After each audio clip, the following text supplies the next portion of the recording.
மத்தேயு 6ஆம் அதிகாரம்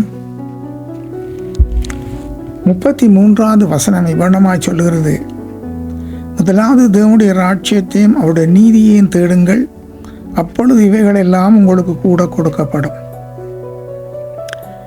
எங்களுக்கு தேவையானதெல்லாம் முதலில் தேவனுடைய ராஜ்யத்தை தேடும்படியாக என்று ஆண்டவர் நமக்கு அறிவுரை சொல்லுகிறதை பார்க்கிறோம்.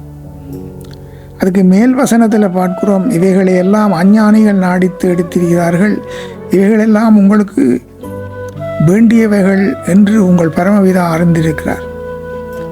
ஆகையால் அவருக்கு மிக முக்கியமாக இருக்கிறது ஆத்தும ரட்சிப்பு.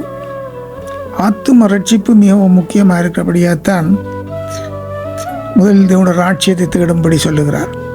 ஒரு மனுஷனுக்கு மரணம் எந்த நேரத்திலும் வரலாம், ஆனால் அது ஆண்டவர்களை சந்திக்கப்பட வேண்டும், அந்த ஆத்மா ரட்சிக்கப்பட வேண்டும், பாதாளம் போகாதபடி என்ற நோக்கம்தான் ஆண்டவருக்கு. அதனால தான் அவர் சொல்லுகிறார், முதலில் தேவனுடைய ராஜ்யத்தையும் அதன் நீதியையும் தேடுங்கள்.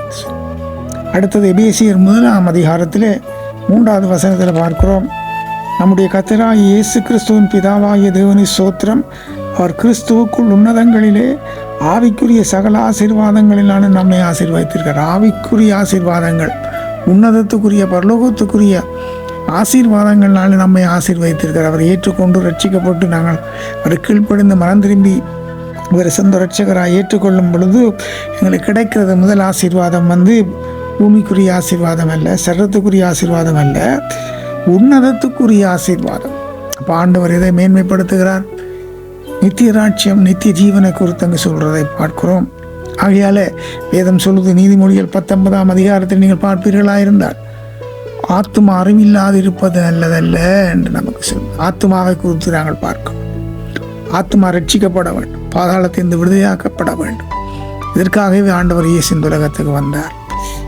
அதன்படி நாங்கள் நடப்போம். நன்றி. ஆமென்.